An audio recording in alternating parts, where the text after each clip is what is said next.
National school of drama से training लेकर एक एक्टर मुंबई आता है फिल्मों में काम करने। पहली फिल्म मिलती है जो कि एक पॉलिटिकल सटायर है इंदिरा गांधी की सरकार पर। बट तब की तानाशाह सरकार गुस्से में आकर इस फिल्म को बैन कर देती है। इतना ही नहीं, सेंसर बोर्ड के ऑफिस से फिल्म के प्रिंट्स को चुराकर आग लगा दी जाती है। उस एक्टर को लगता है कि उसका करियर शुरू होने से पहले ही खत्म हो गया। 3 साल तक खाली बैठने के बाद एक दिन बी.आर. चोपड़ा के ऑफिस से उसे फोन आता है।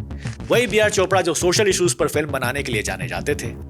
इस बार वो रेप जैसे सेंसिटिव सब्जेक्ट पर फिल्म बना रहे थे और इस एक्टर को उसमें रेपिस्ट का रोल करना था। सामने थी उस वक्त की सबसे बड़ी स्टार जीनत अमान। अपनी पर्सनल लाइफ में किसी लड़की से आंख उठाकर बात भी ना कर पाने वाले इस एक्टर के लिए कैमरे के सामने इतनी बड़ी स्टार के साथ रेप सीन शूट करना कुछ ज्यादा ही चैलेंजिंग हो गया। बट फिर भी उसने बेहतरीन काम किया। लेकिन रिलीज से पहले विमेन राइट्स वाले फिल्म और एक्टर दोनों के पीछे पड़ गए। फिल्म को बैन करने की बात होने लगी और एक्टर को बलात्कारी का टैग दे दिया गया। ये एक्टर थे राज बब्बर और वो फिल्म थी इंसाफ का तराजू, जिसकी मेकिंग और कंट्रोवर्सीज की बात करेंगे राजा रेट्रो के आज के इस एपिसोड में।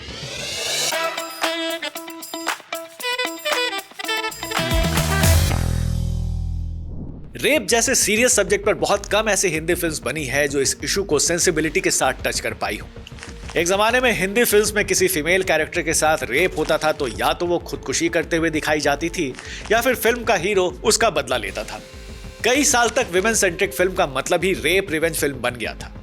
ऊपर से ऐसा माना जाता था कि इन फिल्मों में सेक्सुअल वायलेंस का डिपिक्शन उसके रियल इंपैक्ट को समझाने से ज्यादा ऑडियंस को टिटिलेट करने के लिए यूज किया जाता था। जख्मी औरत, प्रतिघात, ये कुछ ऐसी ही फिल्में थी। बट इन सब की शुरुआत हुई थी बी.आर. चोपड़ा की फिल्म इंसाफ का तराजू से। हालांकि इसका इंटेंशन कुछ और था। यह फिल्म हॉलीवुड की एक rape and revenge thriller lipstick की रीमेक थी। लिपस्टिक को भी उसके रेप सीन्स के पोर्ट्रेल की वजह से काफी नेगेटिव रिव्यूज मिले थे, क्योंकि ये सीन्स कहीं ना कहीं टिटिलेशन के बॉर्डर को क्रॉस कर जाते थे। यही आरोप इंसाफ का तराजू पर भी लगे थे। पर सवाल है कि बी.आर. चोपड़ा को लिपस्टिक का रीमेक बनाने का आइडिया आखिर क्यों आया था। दरअसल मिड 70s में एक रेप केस नेशनल हेडलाइन बना हुआ था। महाराष्ट्र के गढ़चिरौली में एक पुलिस स्टेशन के अंदर 2 पुलिस वालों ने एक आदिवासी लड़की के साथ रेप किया था। जब केस कोर्ट में पहुंचा तो सेशन कोर्ट ने कह दिया कि the girl was habituated to sexual intercourse और दोनों पुलिस वालों को छोड़ दिया गया। मामला हाई कोर्ट गया, जहां लोअर कोर्ट के वर्डिक्ट को पलट दिया गया, पर सुप्रीम कोर्ट में फिर से दोनों पुलिस वालों को एक्विट कर दिया गया। सुप्रीम कोर्ट ने यह कहा कि लड़की ने ना कोई शोर मचाया, न उसके शरीर पर चोट के कोई निशान मिले, कोई स्ट्रगल नहीं था, इस वजह से रेप नहीं हुआ। जो हुआ वो कंसेंट के साथ हुआ। पर इस वर्डिक्ट के बाद कुछ लॉ प्रोफेसर्स ने कंटेंट के कॉन्सेप्ट के खिलाफ विरोध करते हुए सुप्रीम कोर्ट को एक ओपन लेटर लिखा। इन प्रोफेसर्स का मानना था कि इस केस में विक्टिम के सबमिशन को उसका कंसेंट मान लिया गया है। इसके बाद कई विमेंस ग्रुप्स फॉर्म हुए। रेप लॉ में सुधार की बात हुई। सेक्सुअल क्राइम में जस्टिस मिलना क्यों मुश्किल है उस पर भी बहस हुई। हालांकि इन सब के बावजूद उस आदिवासी महिला को इंसाफ नहीं मिला। इन्हीं इंसिडेंट्स ने कहीं ना कहीं बी.आर. चोपड़ा को उस वक्त इंसाफ का तराजू बनाने के लिए इंस्पायर किया। कहानी कुछ ऐसी थी कि भारती यानी जीनत अमान एक पॉपुलर मॉडल है, जिसका बॉयफ्रेंड अशोक यानी दीपक पराशर उन्हें हर तरह से सपोर्ट करता है।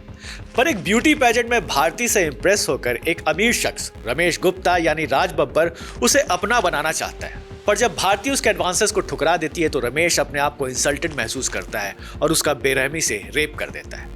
भारती इंसाफ के लिए अदालत जाती है, पर कोर्ट में भारती को इंसाफ नहीं मिलता।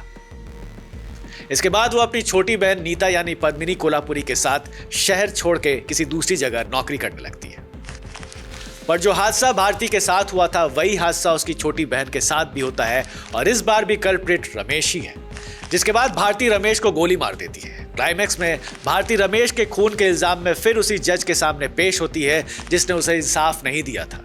कोर्ट में भारती एक दिल हिला देने वाला भाषण देती है, जिसके बाद जज उसे एक लाइटर पनिशमेंट देता है और पिछली गलती की वजह से अपना इस्तीफा दे देता है। इस फिल्म के कोर्ट सीन्स उन्हीं मुद्दों पर फोकस करते हैं जिस पर उस दौरान पूरे देश में चर्चा हो रही थी, खासकर कॉन्सेंट के कॉन्सेप्ट पर। फिल्म में एक स्ट्रॉन्ग कैरेक्टर था सिमी ग्रेवाल का, जो एक लॉयर है और जीनत अमान का केस लड़ती है। जब जीनत पहली बार उससे मिलती है तो वो उसे समझाती है कि रेप के केसेस में इंसाफ मिलना क्यों इतना मुश्किल है, लेकिन इन सब के बावजूद जीनत पीछे हटने से इनकार कर देती है। फिल्म यह भी दिखाती है कि जीनत का मॉडल होना, उसके प्रोफेशन को लेकर सोसाइटी की सोच कैसे उसके केस को इन्फ्लुएंस करती है, और ये एक बहुत बड़ा आई ओपनर था। उस दौर में कंप्लेनेंट के कैरेक्टर की गहरी जांच और मॉरल स्क्रूटनी जैसे नियम अक्सर प्रोसिक्यूशन को कमजोर कर देते थे और फिल्म्स इन्हीं रियलिटीज को सामने रखती है। फिल्म में जुडिशियल प्रोसेस के पोर्ट्रेल के जरिए इंस्टीट्यूशनल करप्शन पर शार्प कमेंट किया गया था। कैसे रिच एंड पावरफुल लोग अपने इन्फ्लुएंस का इस्तेमाल करके जज के फैसलों को अपने हक में मोड़ लेते हैं। फिल्म 70s और अर्ली 80s के दौर में जुडिशियल एस्टैब्लिशमेंट में देखे गए एलीट इम्प्यूनिटी के डॉक्यूमेंटेड पैटर्न्स को रिफ्लेक्ट करती है। पर जहां फिल्म को इसके बोल्ड सब्जेक्ट के लिए ऑडियंस ने प्रेज किया था, तो क्रिटिक्स ने इस फिल्म में दिखाए गए रेप सीन्स पर काफी ऑब्जेक्शन रेज किया। सेक्सुअल असॉल्ट के सीन्स को बहुत ज्यादा ग्राफिक और लंबी डिटेल्स के साथ दिखाया गया, जो क्रिटिक्स को पसंद नहीं आया। कईयों को यह भी लगा कि क्लाइमैक्स में जीनत का राज बब्बर को गोली मार देना जस्टिस सिस्टम की कमियों के जवाब में लॉलेसनेस को नॉर्मलाइज करता है। पर तमाम क्रिटिसिज्म के बावजूद इंसाफ का तराजू ने बॉक्स ऑफिस पर अच्छी कमाई की और इंडस्ट्री को मिला राज बब्बर के रूप में एक बेहतरीन एक्टर। हालांकि फिल्म में रेपिस्ट का रोल करने की वजह से राज बब्बर को पर्सनली काफी ह्यूमिलेशन फेस करना पड़ा था। उनके घर वाले भी फिल्म देखकर उनसे नाराज हो गए थे। एक इंटरव्यू में जीनत के साथ किए रेप सीन्स के बारे में राज बब्बर ने बताया कि वो काफी अनकंफर्टेबल थे उन सीन्स को करने में और उन्होंने बी.आर. चोपड़ा से उस ब्रुटैलिटी को कम करने की बात भी कही थी।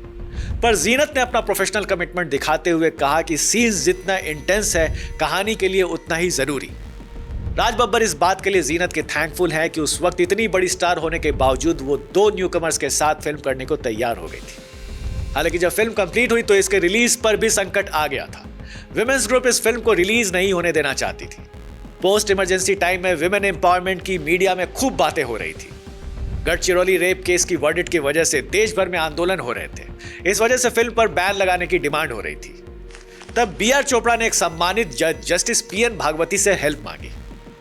उनके लिए एक स्पेशल स्क्रीनिंग रखवाई गई और फिल्म देखने के बाद जज साहब ने फिल्म को रेप के खिलाफ एक स्ट्रॉन्ग स्टेटमेंट के रूप में रिकमेंड किया। उन्होंने फिल्म के सपोर्ट में एक लेटर भी लिखा, जिसके बाद फिल्म स्मूथली रिलीज हो पाई। फिल्म के लिए पद्मिनी कोल्हापुरी को बेस्ट सपोर्टिंग एक्टर का अवार्ड भी मिला। भले ही फिल्म में सेक्सुअल वायलेंस को सेंसेशनलाइज करने के लिए क्रिटिसाइज किया गया हो, पर इस फिल्म ने जरूरी सवाल उठाए थे। कंसेंट और विक्टिम ब्लेमिंग जैसे इश्यूज को हाईलाइट किया गया और सोशल प्रिजुडिस को चैलेंज किया गया। इसने सेक्सुअल असॉल्ट सर्वाइवर्स को कानून और सोसाइटी के अंदर जो ह्यूमिलेशन झेलनी पड़ती है उस पर भी ध्यान दिलाया। कमर्शियली सक्सेसफुल होने की वजह से यह फिल्म वाइडर ऑडियंस तक भी पहुंची। तो ये थी कहानी इंसाफ का तराजू के बनने की। आपको ये कहानी कैसे लगी हमें कमेंट बॉक्स में जरूर बताइए। और अगर आपने ये फिल्म नहीं देखी है तो आप इसे YouTube पे देख सकते हैं। आज के लिए बस इतना ही। अगले वीक फिर आएंगे एक नई कहानी के साथ। तब तक के लिए goodbye, take very good care of yourself.